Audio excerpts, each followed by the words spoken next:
അമേരിക്കയിലെ ആദ്യത്തെ സീരിയൽ കില്ലറെ പറ്റി കേട്ടിട്ടുണ്ടോ? ഒരു കൊട്ടാരം തന്നെ കൊലപാതകങ്ങൾക്കായി നിർമ്മിച്ച ക്രൂരനായ doctor H.H. Holmes. 1893 Chicago world ഫെയറിനോട് അനുബന്ധിച്ച് ഹോംസ് ഒരു വലിയ ഹോട്ടൽ നിർമ്മിച്ചു. പക്ഷെ അതൊരു സാധാരണ ഹോട്ടൽ ആയിരുന്നില്ല, അത് മരണത്തിന്റെ ഒരു ചക്രവ്യൂഹമായിരുന്നു. ഇതിനെ മർഡർ കാസിൽ എന്നാണ് വിളിച്ചിരുന്നത്. ഒരിടത്തും എത്താത്ത ഗോവണികൾ, പുറത്തുനിന്ന് മാത്രം തുറക്കാവുന്ന വാതിലുകൾ, രഹസ്യ അറകൾ, പിന്നെ വിഷവാതകം നിറയ്ക്കാൻ കഴിയുന്ന മുറികൾ. ഏകദേശം 200ഓളം പേരെ ഇയാൾ ഇവിടെ കൊലപ്പെടുത്തിയിട്ടുണ്ടാകാം എന്ന് കരുതപ്പെടുന്നു. ഇരകളുടെ മൃതദേഹങ്ങൾ ആസിഡ് ടാങ്കുകളിലിട്ട് താഴത്തെ നിരയിൽ ചൂളയിലെരിച്ചും ഹോംസ് തെളിവുകൾ നശിപ്പിച്ചു. ചില എല്ലിൻ കൂടങ്ങൾ ഇയാൾ മെഡിക്കൽ കോളേജുകൾക്ക് വിൽക്കുകയും ചെയ്തു. ഒടുവിൽ ഇൻഷുറൻസ് തട്ടിപ്പിനിടെ പിടിയിലായ ഹോംസിനെ 1896 തൂക്കിലേറ്റി.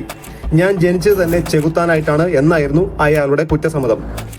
ഇതുപോലെയുള്ള ഞെട്ടിക്കുന്ന ചരിത്രങ്ങൾക്കായി latest travel blog, real stories, unsolved mysteries related വീഡിയോകൾക്കായി അപ്പോസ്റ്റൽ ഓഫ് കോണയുടെ യൂട്യൂബ് ചാനൽ ഇപ്പോൾ തന്നെ സബ്സ്ക്രൈബ് ചെയ്യുക. വീഡിയോ ഇഷ്ടപ്പെട്ടെങ്കിൽ ദയവായി ലൈക്ക് ചെയ്യുക. താങ്ക്